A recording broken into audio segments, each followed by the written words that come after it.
My name is Ray Millar. I joined the Navy in 1942. Where'd you go for boot camp? Two of us, there was a friend, and we were supposed to go together. Anyway, we went to Minneapolis. The first night, we got split up.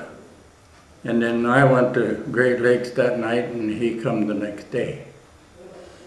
And I was at the older part of the camp where we used hammocks, and he was about 3 miles away down Great Lakes where they just started.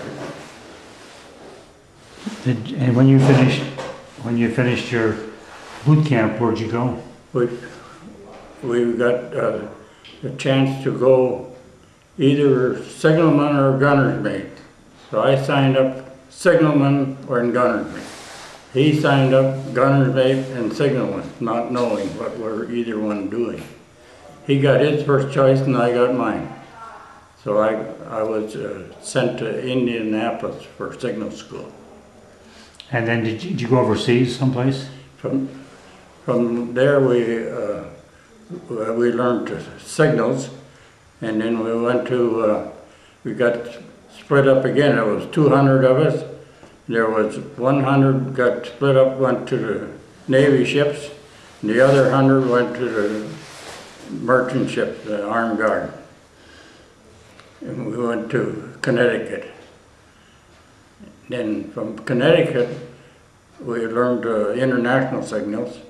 We went down to New York, Brooklyn, New York. It was our jumping off place for all the ships. They called it the Big Bar. And I hated that place, because you had to live everything out of the sea back. But we was there until July, and we went down to Virginia to catch a ship.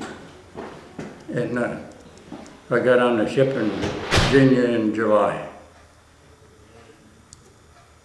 And the ship that I was going on was getting loaded with all explosives. It was time after time loading them, what they call the blockbuster bombs. And the aviation gasoline was the rest of the load. So we was there till we got loaded, and then we got made up a convoy out of there. And it was one of the biggest convoys there was. It was 80 merchant ships. And then we had some escorts around besides.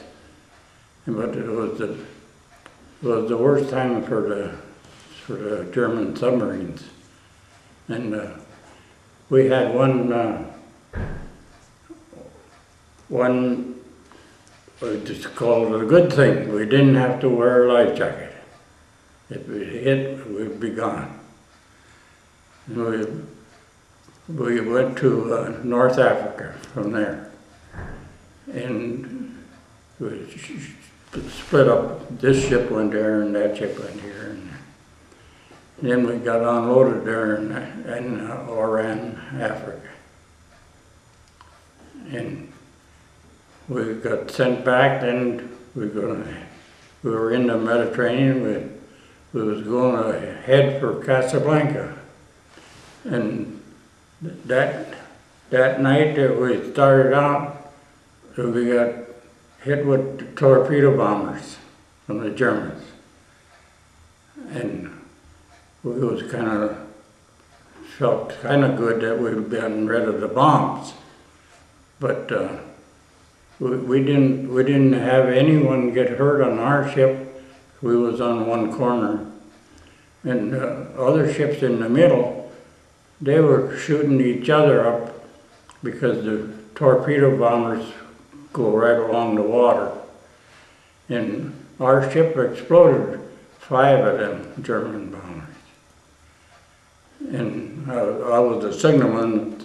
As soon as I saw the ships firing at each other. I would run to get the life jackets for the guys, and then we run back and forth, hauling ammunition back up to the gunner. We had 8 20 millimeters, 1 350, and 1 5-inch gun on the rear. And like I said, none of us got hurt that time, but the Germans got the worst of it that time. But we did dodge 1 torpedo. Our captain was really a good man. He saw that he rammed her in the full speed astern and hard left, and just missed that torpedo. The ship behind us exploded it. So that was the way that went. Did you pick up survivors on the ship that exploded behind you? No, we had orders not to pick up anybody because we're too slow. The escort picks up anybody like that. Although we did have occasion to try to pick up one guy we saw got blown off, and there was 2-3 ships that got torpedoed that time, and he got blew off in one of those. And so we got in our ship mate got in the water with the lifeboat to try to catch that guy, and by the time they got the lifeboat down, while the guy was floating way past, he was just from the current, he was going faster than what could with their lifeboat. And then we got signals, of course, to escort to get underway. We're not supposed to be stopping. We're not stopped for anything. And well, the captain says, "Tell them we can't go now. Our mate is in the water." So that would go on for a little while longer, and then pretty soon, all the guys from one of the ships decided they're all coming over to our ship. So now we're really in the pickle, because the escort is signaling, get underway immediately. And we couldn't get underway because we had already had our lifeboat and the mate and his crew in the water. So we had to wait for them. Well, then these other fellows were coming with life jackets and whatever they could find. They had little life rafts and paddles, and they were trying to come over to our ship. And it was a mistake, but that's the way it goes. Anyway, I can remember this one fellow, he'd been hit, so he had a bandage around his head, and the captain was hollering at him to hurry up, he said. And the guy looks up and he said, "What do you think we got, a motorboat?" And here he had a raft with a paddle. But then by the time we got our mate and all those guys on, we were way behind now. Other ships are plumb out of sight. So we had to go by ourselves all night long until the next day before we caught up with them. But we was lucky they didn't blow us out of the water, because we were right over the top of the submarines. But we found out from some of the guys that when we got to port, they come back to the ship and they told us that the escort picked up that guy that we was trying to get. And he had been kind of bloated up from the depth charges, but he was still alive. That was so then we're keeping on going. We're going over to Casablanca and loaded up more war material, and we go back and we unloaded, and in the invasion of Salerno. Invasion of what? The invasion of Salerno, Italy. Oh. Yeah. And there we was close enough so that we could see the big guns firing all night long. And while we were there, we had to unload from what the Army had, what they call the ducks, and anything that would run, that they unloaded their guns and the guys, and we had about 200 soldiers that we picked up from Africa to make that invasion. And with that, Excuse me.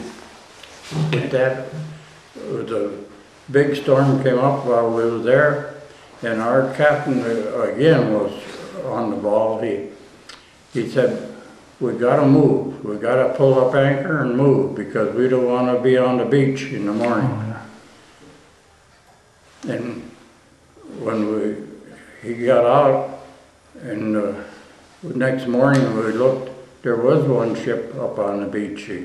He couldn't get off. It was pulling him with tugs. And this was kind of doubly dangerous because if we'd have lost our invasion there, well, we'd have got picked up too, of course. That's why the captain didn't want to be stuck on that beach. So then we come back to the States from there, get loaded up again. Supplies, you mean? Yeah, we got different captain that time. And when you got the supplies, where did you go next? The next time we come back over, we went to, I think to start with, we went over to Bari, Italy. That was on the other side of the country. They unloaded the stuff that we had. And then we went over to Naples and picked up some guys and that was getting rehabilitated or whatever it was. And one thing I can remember from that was we was using them balloons for supposed to protect from aircraft, you know. Each ship carried one of those balloons. And we had lost our balloon before. So we was over by Algiers, and the captain said, "We gotta get some food for the soldiers." So we signaled over there to get food for the soldiers, and when here they come with another one of those balloons things. And then he kind of raised up his temper. He said, "We don't want no dang balloon, we want food for the soldiers." What was the balloon used for again? This was before we went back to the States then. Yeah, but what was the balloon used for? They were used for the airplanes that was attacking, like they'd hit them wires from the balloon. Oh, okay. Yeah. Okay. They wouldn't be able to see them at night. Yeah. Gotcha. So that's the way that went. Then when we got back to the States, we got loaded up with different things like airplane runways and stuff like that. It wasn't explosive. We felt better, but we had a captain that was different than the first one. And the first thing he did, he didn't put up the right lights on the tree. We called it a tree that had white and green lights. And he didn't put up the right one, so we didn't get no pilot to take us out like we're supposed to go out at night. And we didn't have no pilot. The rest of the ship's all gone. We're sitting there yet. So we got the pilot later. Then we're coming out of the harbor too late already, you know, all by ourselves. And about midnight, we thought we run aground, but we run into another ship from the Navy. And we almost sunk that ship, made a big hole in ours. We lost the anchor and all the chains and everything. And then it took us about, we could go back to Virginia to get the repairs, but it took us about 3 days to get back because we had to go so slow. And then we had to unload all the ammunition. That's the only work I ever did on that. So you ended up carrying supplies back and forth to the war effort. What year did you get out then? What year was that? What year did you get out? Oh, what year was it? To start with, it was 43 and 44. Okay. Yeah. And what year did you get out of the Navy? Oh no, I didn't. From there, after it was about 10 months, we got a little leave. We got a leave to go home for 15 days. And when I come back, then it was in May. And we all knew that this invasion was supposed to come off in June, you know, or whatever. And when I come back with my papers, I handed them in, and like I told you, I hated that place in New York. I said, how long do I have to stay here? And he said, you mean you want to go? Because everybody was kind of hanging in there, I guess.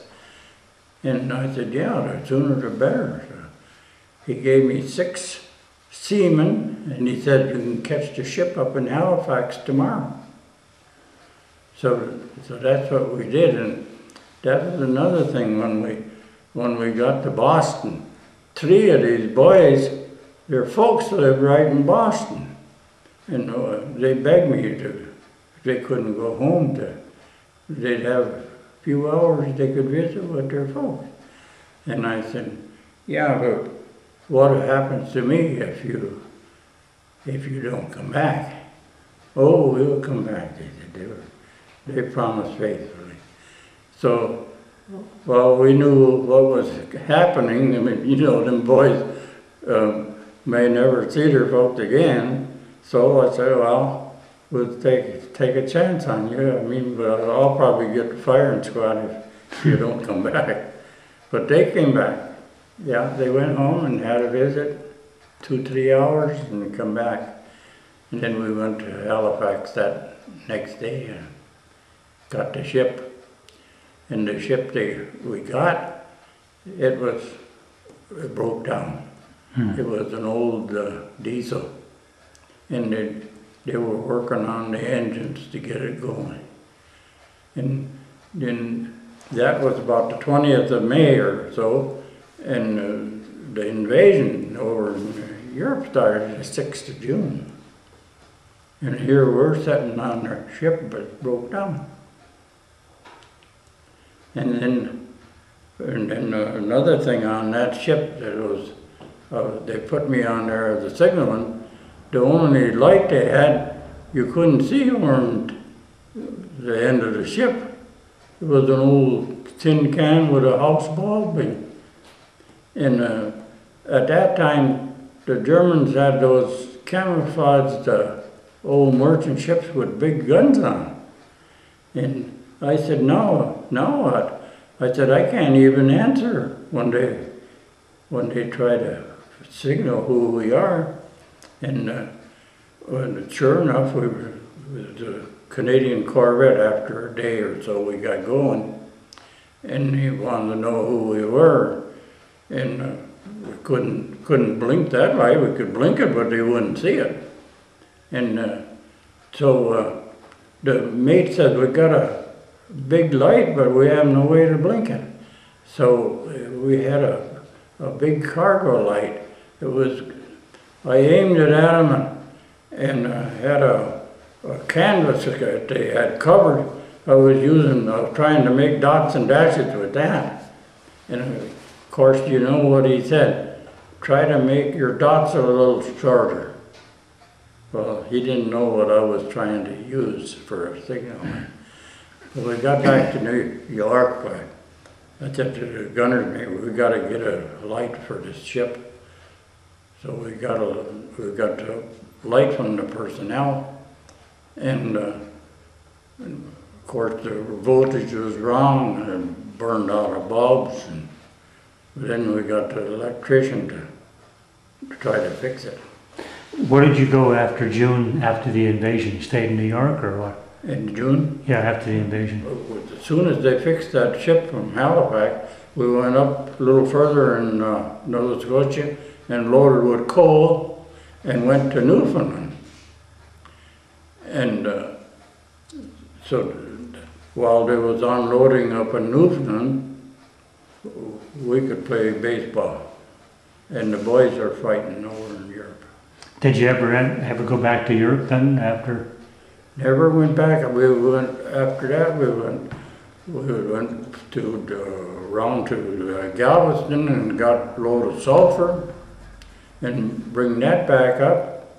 And one time we went down to Trinidad and got this bauxite to make aluminum with. Okay, so you never went back to Europe then at that point? Never went back to Europe. So what year did you get out of the Navy? I got out of the Navy in 45. 45. That was, okay. That was, So that you only saw Europe a couple times from your ship? yeah. Yeah, okay. Ray, thank you very much for sharing this. Okay. Okay, nice to talk to you. All right. Thank you.